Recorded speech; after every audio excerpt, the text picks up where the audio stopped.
Can you trace, like in your circumstance, being baptized when you were 17?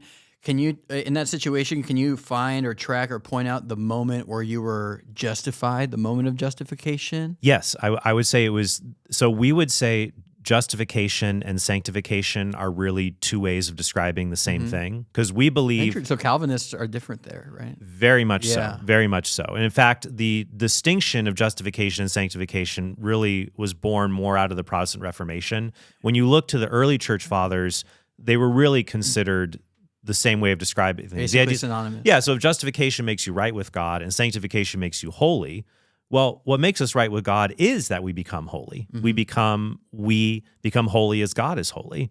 So I would say that there was a moment where I received the gift of faith when I came to believe Jesus is God before I was baptized. That's something I didn't merit. It just came into my heart through study and reflection, and I recognized Jesus as Lord, and then I wanted to seek baptism.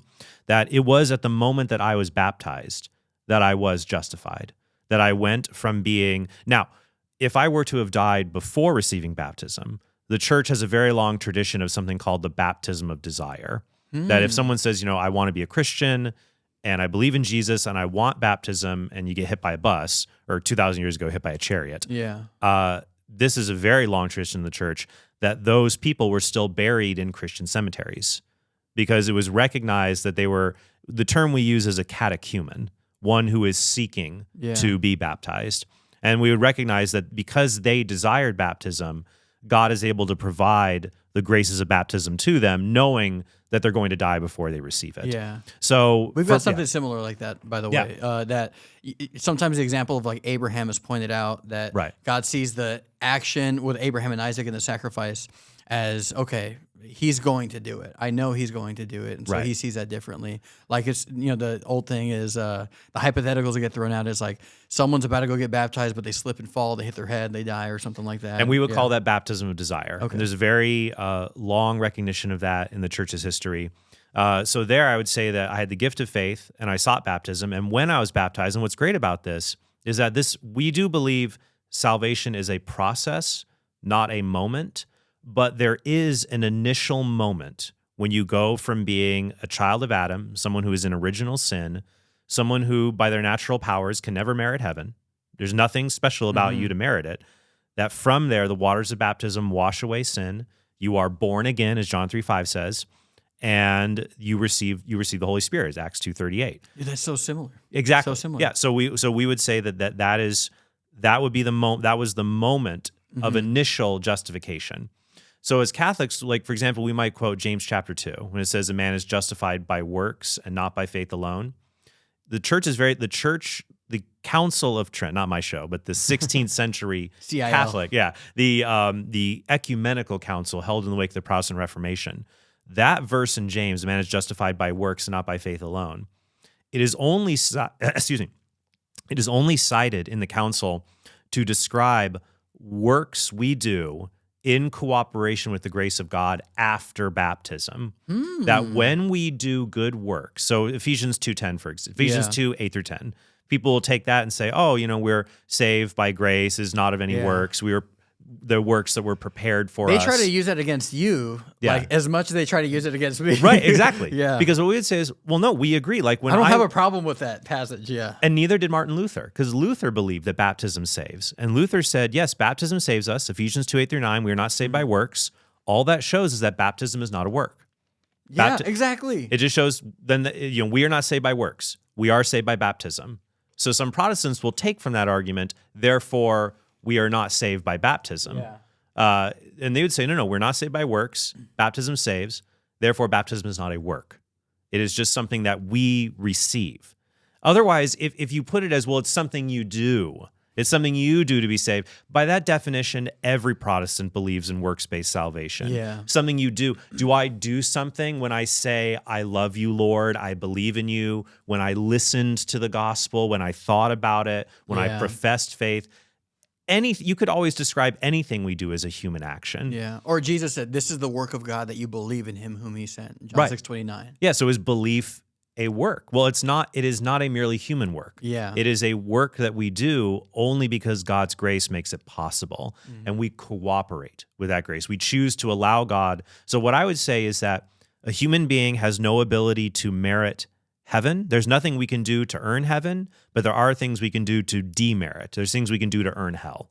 We can work our way to hell. You can't work your way to heaven. Wages of sin is death. Romans 6:23. Yeah. So when James 2:24 talks about we are justified by works, not by faith, it's talking about how the works we do after baptism genuinely please God. And so in doing that, it makes us become holier. It increases our justification.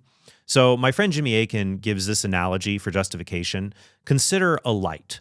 So a light can have two qualities. The light can be its purity and its radiance. So you can have a light that is very, very white and pure, but it's very, very dim. Or you could have a very radiant light that's not very white. It's kind of orangish or reddish. It's kind of a dirty light.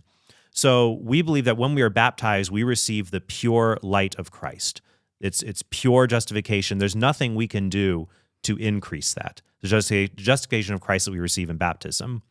However, the radiance of that in our lives, how much that is evident in the holiness that we do, that radiance of it can increase or decrease. Similar to when Jesus says, let your light shine before men, the works that you do. Or how God, in Romans chapter 2, talking about those who will be rewarded for their works. That Jesus even uses the Greek word misthos to talk about those who do good works will receive a wage or a reward. So the idea here is that after baptism, the works we do, God is pleased by them.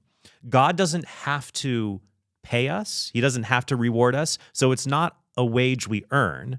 It's just the fact that he's our Father in heaven, and he has said, I love you. It's like when my kids do something good and I ask them to do something and they do it, I'll reward them. I don't have to legally, but it's because I made a promise to them and I'm their father and I love them. Yeah. Because if I paid them based strictly on the value of the work, therefore, it's not going to be worth anything. Yeah. But it's worth something to me because they're my children. Like if some other 4-year-old tried to get me to pay for something, that's terrible. Yeah. I talk about this sometimes that like when your kid brings you home the macaroni frame thing, objectively it sucks. Yes. It's not nice. Yeah. But it's so beautiful to you and you love it and you applaud them for it and you're happy about it. And that's what we believe then about works that are done after baptism. There are no good works you do to be saved after baptism. It's not like I have to feed this many poor people or I have to do this many good deeds.